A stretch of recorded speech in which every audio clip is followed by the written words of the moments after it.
Alors déjà, on va commencer par c'est quoi la meilleure vigne pour les jardins forêts.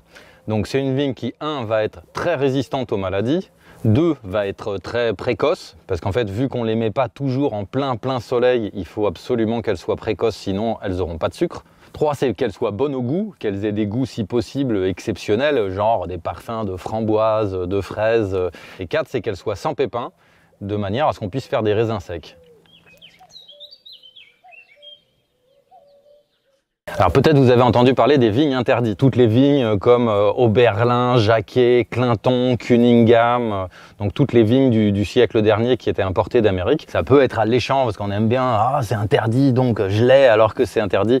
Moi j'ai tendance à vous déconseiller d'acheter ces hybrides pour plusieurs raisons, non pas parce qu'ils sont interdits, mais essentiellement parce qu'ils sont complètement dépassés, qu'ils sont complètement obsolètes. Il y a des variétés qui sont 100 fois meilleures et qui sont plus résistantes aux maladies.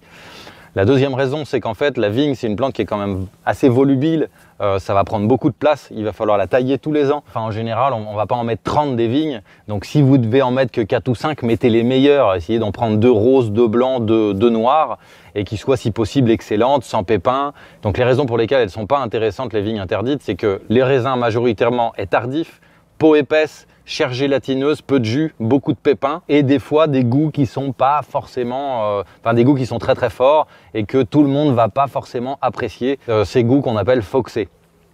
Alors moi j'aime bien ce goût, mais je préfère avoir ce goût dans un raisin qui est juteux, avec une peau fine, sans pépins et qui est très précoce.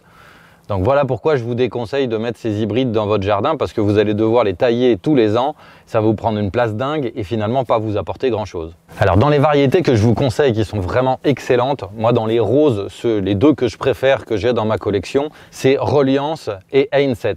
Ah, ça c'est la variété Einset, c'est un raisin rose sans pépins qui va avoir un goût qui se rapproche de la framboise et de la fraise, un hybride américain des années 50 et donc on peut voir, il n'y a pas de pépins du tout, la peau est très fine, il est très juteux. Et là on le voit associé avec des cucamelons. Après dans les autres raisins qui sont top dans les roses, vous avez Victoria, Nizina, Vanessa, Noah Rose. Bon, j'en cite plein dans mon bouquin, vous pourrez tous les retrouver. Ensuite dans les raisins rouges, vous avez celui-là, ça c'est le Spetchley Park. Donc lui, Spetchley Park, qui vient d'Angleterre, c'est un raisin que j'ai récupéré de chez Martin Crawford, qui a vraiment une très bonne résistance aux maladies, qui a un bon goût, qui est relativement précoce, qui va donner mi-septembre. On va avoir le muscat bleu, qui est aussi un très bon raisin, qui va vraiment ressembler au muscat de Hambourg. C'est un raisin suisse des années 30, qui a une très bonne résistance aux maladies, et pareil, qui est vraiment un des raisins les plus intéressants pour les jardins forêts. Vous avez Zilga, c'est un raisin qui vient de Lettonie et qu'on fait pousser en Russie. Donc lui, c'est un des plus résistants au froid, qui a une très bonne résistance aux maladies et qui est très précoce. Ça, c'est le New York Muscat. C'est un raisin américain, c'est un croisement de Ontario et de Muscat de Hambourg. Voilà, un autre raisin qui est très intéressant que j'avais récupéré chez Martin Crawford. Celui-là, c'est Campsey Black.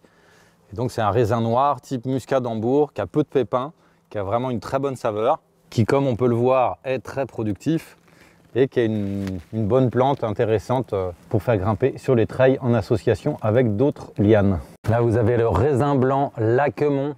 Donc celui-là, il est vraiment top parce qu'il est très résistant aux maladies. On voit, il n'y a pas une tache de maladie. Ça fait un grain qui est petit, sans pépins, peau fine. Donc en fait, il est parfait pour faire des raisins secs. Et là, on le voit en association avec le raisin Reliance, qui lui aussi est un excellent raisin, qui est intéressant pour faire des raisins secs lui aussi. Donc voilà une vigne assez exceptionnelle, Sophie. Donc c'est un raisin allemand, de calibre moyen gros, ça ressemble presque à de l'Italia. Là la grappe doit faire à peu près 800 grammes, 1 kg. Et c'est une moyenne, hein. Elles sont toutes aussi gigantesques. Là il y en a partout. Voilà, si vous voulez des boutures, vous pouvez en commander sur mon site internet. Je peux vous en envoyer. Vous pouvez les commander soit toutes seules, soit par lot de 4.